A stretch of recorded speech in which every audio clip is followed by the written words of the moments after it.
Welcome back to Sledgehammer Horror, guys. I am Ken Sledge, and let's talk horror. Now, today I am joined by the amazing Mike, movie Misfit. Mike, how you doing today, man? Okay. I'm better now that I'm doing this, I should say. This takes me away No, from the reality that I've been dealing with. I'm so stoked to have you, man. And this will be premiering when you guys are watching this. This is late August, early September, but at the Okay. time of filming, we just got back from vacation. This is the first episode I've done, so I'm fully Oh, okay. refreshed, so ready to talk about horror again, man. So, Nice. before we get into it, I want to talk about you a little bit. Mhm. Mike is a dude who watches a lot of movies, loves to talk about movies. Big fan of nostalgia films from the 80s and 90s, but not just horror movies, also comic books, comic book films as well. Now, did you grow up more with horror or more with like comic book and superhero stuff? Well, this will date me right now, but I'm old, so I kind of was a kid of the late 80s and 90s. So the comic book thing didn't really kick in for me until like maybe those Christopher Reeve Superman films, and then later on, the whatever cartoons, and then obviously the Tim Burton Batman film. But prior to that, it was horror films, I would say, because those were some of the first things I saw. And then being in the 80s, that's pretty much, that was like the plethora of horror movies. Everything was this boom, boom, boom, boom coming out. And so I think it was probably more horror and like the monster aspect of it and everything. So I was just in awe. So I think it was probably more of the monster horror genre, I would say. And then B-movie action films, and everything in between. Sure.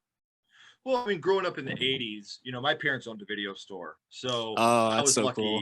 to grow up with movies. And, Right. like you said, when you're watching, especially in the mid 80s, you get the best practical effects, original Right. stories. Yeah. And it's one of those things where I still love, I'm not one of those, the 80s was it and that's all. I love a lot of the horror that's being done today. I think Right. Black Right. Right. Phone was Right. absolutely phenomenal. Yeah. X was another great film. Yeah. No, But man, definitely. your love of these things led you to the content that you create from Right. honest movie reviews.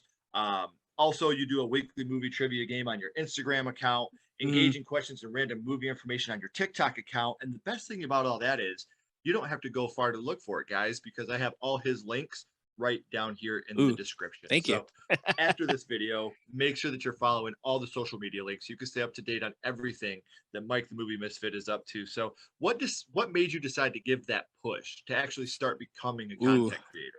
it's funny that you say that. It was my dad's idea, to be honest. And it was also during when COVID first happened, because I was temporarily furloughed, and it was the first chance in a long time to do something creative, because I was always so involved with work. I'd be working 12-hour days. I'd be burnt out, and then exercise, and that was kind of it. And I was like, all the things I was trying to write, all these project ideas I had in my head, playing music too, I was like, all that was suffering. So when COVID happened, that was like the first time in years where I was like, oh, I could actually start doing things. So my creativity kind of like shot through the roof. And my dad was always kind of like, you know a lot about movies, like random stupid stuff too, like not stuff that people would know every day. But my dad isn't as big of a movie buff as I am, so he's just like, how do you know all that? He's like, you can't remember. He's like, you can't do math, but you can remember a random line from Vacation, or what makeup artist did this movie, things like that. He's like, you should really do a YouTube channel. And I was like, oh, okay, and at that point I had just started following maybe a couple YouTube channels, and I was like, luckily the ones that I was like, whoa, this could be fun. I never thought about doing it. Luckily the two people that I first started following, they were probably around the same age bracket. So I was like, oh, I'm getting all the references, and I'm like, this looks fun. So anyway, I gave it a shot, and I started small. I just started with my Instagram page, and I just didn't know what to do. And so I just kind of slowly started doing the movie trivia games. And then finally from there, I did my YouTube channel, and I just, unfortunately, I don't have any friends that do this. So, asking questions was something that was not possible. So like everything was very low budget, because I wasn't really getting paid. So everything had to be on the free, Right. So I didn't have a green screen. So like, I had to find like a free blue screen app because I had a blue blanket. So if you see any of my first videos, they're terrible, but you could see like a blue, blanket in the background, sometimes it would fall. And yeah, my dad would just be like, oh, you should just, do this. He's like, people will just flock to you. And then I was like, oh, okay. And that didn't happen.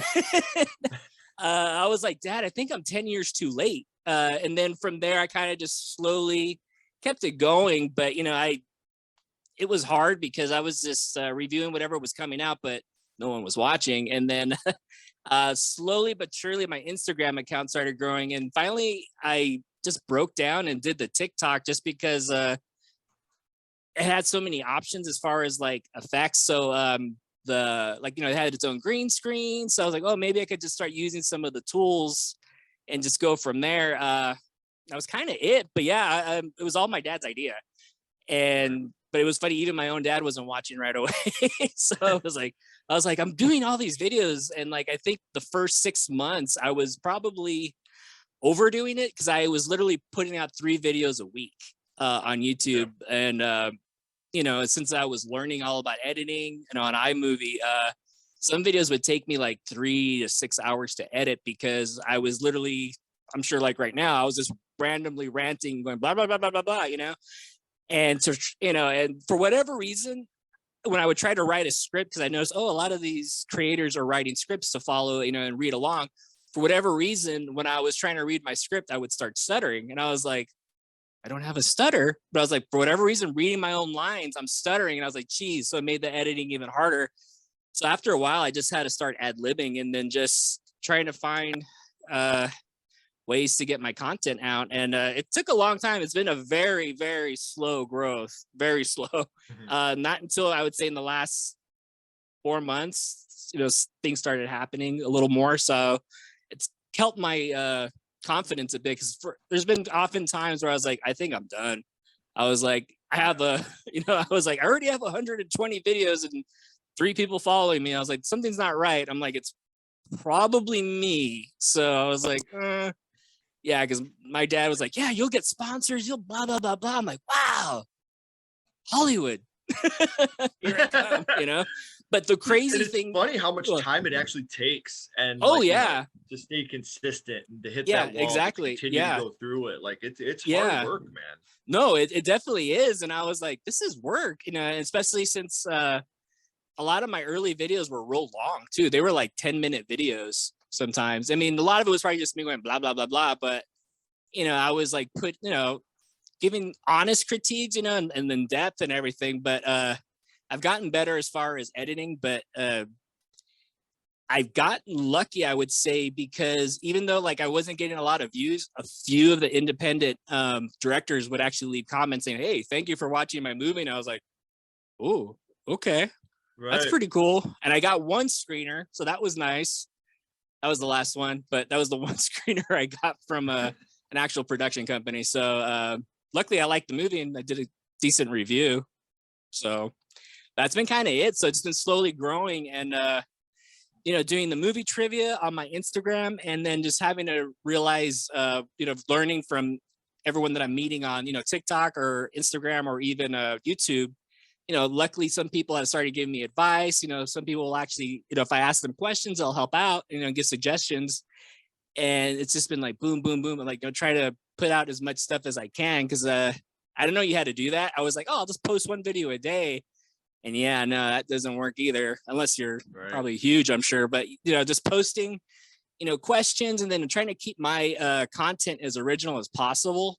Cause that's one thing I'm trying to stay away from. I as far as on, especially with TikTok, I'm like trying to stay away from the trends just because like, I'll like right now I'm going through my feed. Everything is, Stranger Things. I'm like, I feel like I'm the one person not talking about it, which I think is fine. I don't mind. But, once something hits, like, my feed was like, Stranger Things. And I'm like, okay, all right, whatever. But I'm like, I'm not going to do that. I'm going to stick to my own content, whatever. And then, but just try to, stay away from all that stuff because I feel like when I see that in my feed too much, I'm like, is everyone just copying each other at this point? So I'm trying to like keep it as original as I can, and then, once I started noticing too, like, I think some people are taking my ideas, but I'm like, I'll take that as flattery, I guess, at this point, but whatever. But yeah, no, I'm just trying to like, get out there as much as I can. But, I'm sure, as far as doing things on TikTok and then anything horror related, you could get you could get violations, or your stuff may not even get seen. They'll, somehow Completely hide it. block it out. Yeah, or block it out, or, they clog the pipe on purpose, so only like a few people will see Right. it. So I'm trying to like learn as I go so I don't get, kicked out or anything. So Well, the good thing about the horror community is everybody's so close knit and tight that, like you said, yeah. everybody wants to help each other. So Yeah, no, that's that's always been a a good part great thing. about it. Yeah, definitely. So yeah, and it's funny because in order for you to be a part of the horror world and the horror genre, horror has to start for you somewhere. So now, Right. Mike, I want to go back to the past and talk about Yeah. how horror started for you, your first horror movie. And Mike, Yep. the first horror movie you watched was? I would say American Werewolf in London. That was a tough question to answer because like I was mentioning in the email, there was two that I probably saw back to back or in the same week, but I'm gonna have to go with American Werewolf in London. And I got the poster right there too. Yeah, dude, it is such an amazing movie. Like, yeah, I love the movie. I think it's one of those movies that has stood the test of time. To this day, still, definitely. And I will fight everybody to the death on this. It still has the best werewolf transformation scene. Oh yeah, by any far movie ever. Yeah, I agree. It's one of those movies too where I'm like, when people try to debate, I'm like, really? You're really gonna try to debate this? I'm like, it seems so clear cut, And that says, and unfortunately too, because it's like you would think people would be like, oh, let's try to do that again, or without CGI, I should say. But yeah, no, like, I mean, it's funny though. People, that's one thing I definitely notice on TikTok is everyone has, different tastes and everything, but some people will be like, dude, but American Werewolf in Paris is pretty good too. And I'm like, what? I'm like, someone actually likes this? I'm like, so I've learned that everybody likes something. So I'm like, oh, okay. Like, even when I do my werewolf trivia, they'll be like, hey man, that's a good transformation though. I'm like, I'm not gonna argue, I'm not gonna say anything. I'm like, hey man, that's cool. I'm glad someone likes it. Dude, I'm gonna be honest. I absolutely despise American Werewolf in Paris. I think it's me too. awful. It's funny because when I first saw the trailer for that in the theaters, I was like, what? And then a part of me was insulted. Like if I wrote and directed American Werewolf in London, that's how dear it is to me. And I was like, you gotta be kidding me. Like, I was like, a sequel? Okay, I don't mind a sequel, I guess. But I was like, what's this cartoon? I was like, what is this cartoon weird looking werewolf movie? And I was like, is that a werewolf? I couldn't even tell what that was. It looked like one of those shaved chihuahuas or something. But I was like, oh man. But yeah, I was like, I felt insulted, like if I was John Landis, and Rick Baker. So it just that one did not hold up even at the time. The effects were awful. Nothing about it was great. But American Werewolf in London is still to this day a very effective movie because it's not just a horror movie. It's a comedy. It's a love story. It has a little bit of everything going on. Yeah, definitely. But what would you say the scene that affected you the most from American Werewolf in London would be? So I would say in the beginning of when we're first introduced to the characters and everything, and they go, Jack and David go to the slaughtered lamb, they're already kind of met with hostility, but I think just the seriousness of the the British actors in the movie, because they kind of sell it, they whatever that they're trying to hide, you're kind of like, ooh, there's they're really serious about whatever's going on out there, and then it's like, they really sell that shot, and then plus the lore of the whole movie too. But I guess from that moment when Jack and David are kind of like lost in the moors, when you start hearing the howl and everything, and we don't see anything yet, but they do, and they're kind of like looking around, and they're like, okay, it's circling us, and it's kind of, I mean, it's the fact that what you don't see is what's scary. Mm-hmm. And I think too, it might have added to the experience was, I was watching this on VHS as a kid. My TV was grainy, I'm sure, at the time, and the VHS was, probably even, worn out. So like everything was darker. So I just remember being a kid, just seeing like the outline of their coats and like their faces, and they're like, I don't know what that is, and then you could just hear it, and I was like, whoa. And I had never heard anything. Well, I was so young, so I didn't hear much of anything like that, but I haven't heard anything like that since. The whatever sound mixes that they use for the growling and the howl, I'm like, that's something that, I mean, that's definitely something out of this world, because it's the way whatever sounds that they made for the howl, as far as like combining or whatever they did, I mean, I haven't heard anything since, like that. So I would say the fact that what we don't see is what made it so scary. And then when we get the big reveal, it's like, oh,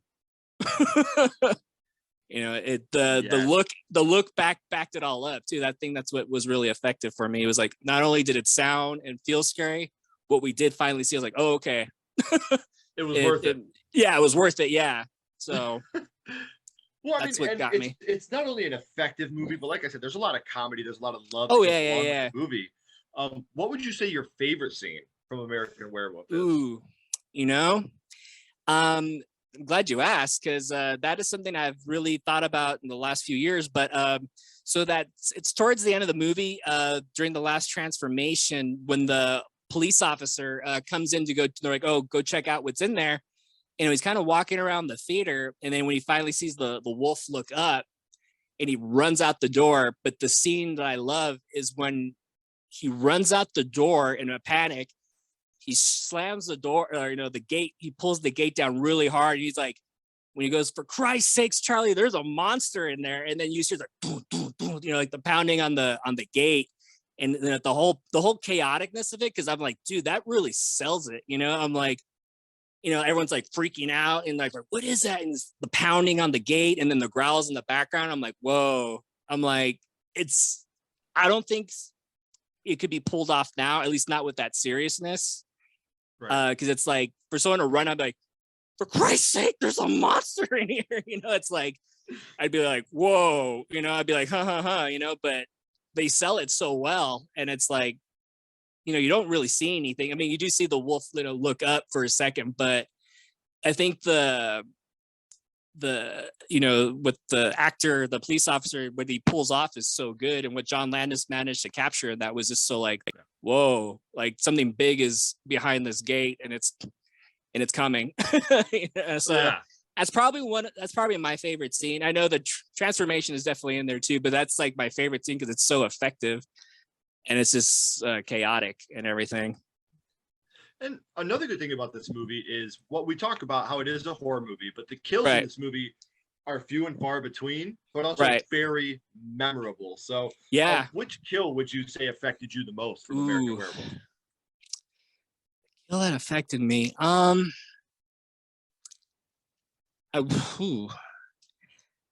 want to say the one. It's kind of a hard tie, but I would say between probably Jack's scene when he dies in the beginning. I wanted to say the couple that are walking through the moors, or not through the moors, but through the neighborhood, but they're really kind of similar. Probably Jack's, just because, even though we spent such little time with the characters, you're already kind of liking them, and you're already kind of invested in them. And the fact too, this feels like one of the only werewolf movies that I've seen, even now, when there's a werewolf attack, it's actually like, acting like a dog, where it's like, turning its head, and then it's ripping him apart and probably eating him. I feel like werewolves before this, and then probably even later on, I feel like they just take a bite and walk away. I'm like, are they vampires or what? Or they just take a bite and just like, or they're totally humanoid, like right. And that's another thing about this movie that I love, is he is actually a werewolf. He's a dog, like he's a wolf. Yeah, exactly. Yeah. I mean, the fact that that John Landis and even Rick Baker, when he was puppeteering him, like, the fact that they have the hedge kind of shaking back and forth like that, I was like, ooh, that's good.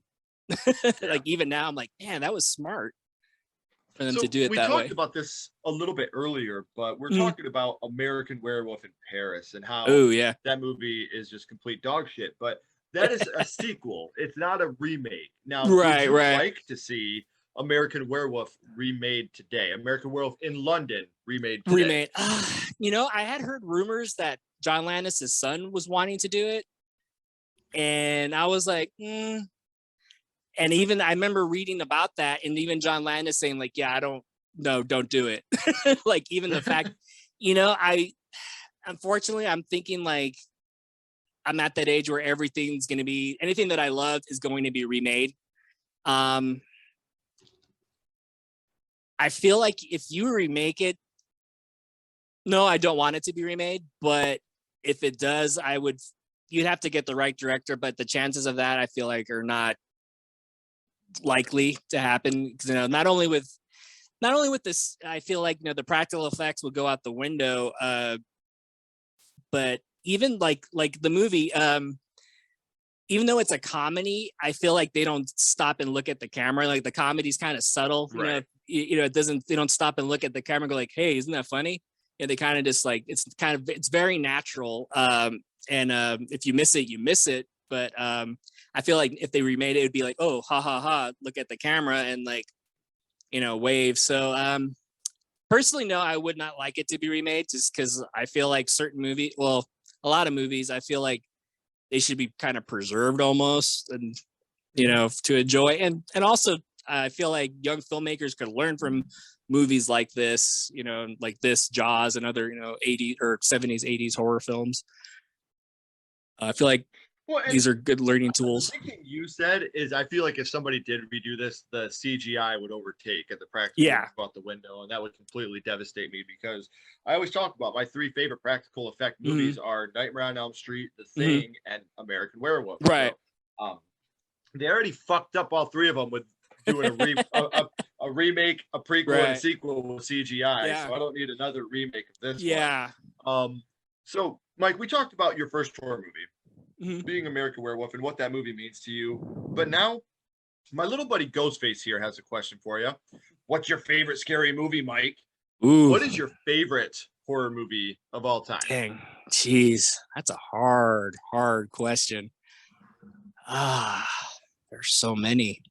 I almost feel like I need to break those into subgenres because like, yeah, that's hard. Jeez. Uh, hmm. I'll hurry up with this one. Maybe Halloween, I would say. I know it's kind of, I think I've answered this question before. I'm like, it's kind of cliche at this. I know it's kind of cliche, but I feel like it's such a good movie also because it, was made from a low budget and they made it look like, $1 million movie at the time, and it's just so well done. Sure. Everything from the camera, POV shots to, the little that they had, they made it, go such a long way.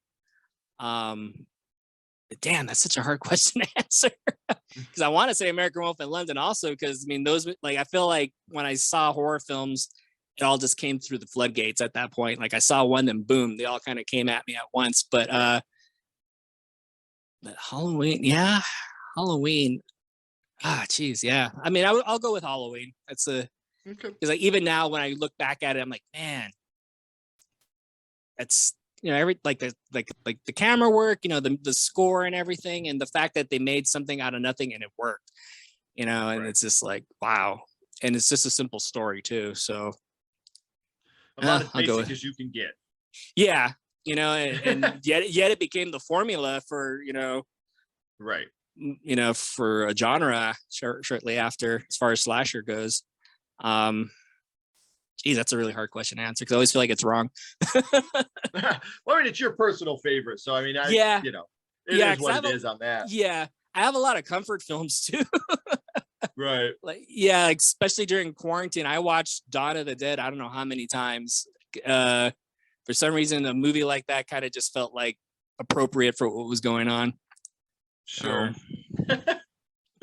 Well, I mean, learning about you and your first horror movie and your favorite horror movies, and it's something that I feel like is who we are as people, is our favorite Right. horror movies. And Mhm. before I let you go, Mike, I do want to bounce back to American Werewolf real quick. Oh, of course. My last question for you: what we're going to do is rank this movie on a skull count. Now, Okay. what we're not going to do is rank American Werewolf on acting, production, score, Mhm. direction, Right. nothing like that. What we're doing is strictly judging this movie on how much it affected you on first Oh, okay. viewing. So Okay. 0 skulls being not effective, Okay. 5 being extremely effective. Okay. You can use half and quarter skulls anywhere in the middle. What would your ranking of American Werewolf be? Oh, it's a solid 5. Yeah. I Yeah. figured. Like, Yeah, no, it's it's got the ball rolling for you and started everything for you. yeah. Yeah, definitely. So I do want to remind everybody, we are at the end of the 3rd act. The credits are about to roll. So before they do, make sure you're clicking these social media links down in the description. Make sure you're giving Mike a follow on all his social media accounts. Make sure you can stay up to date on everything that he's up to. Mike, don't go anywhere, brother. I got a couple more questions for you. Sure, of course. Everybody else, as always, keep talking horror, stay what you are, and we'll see you guys soon.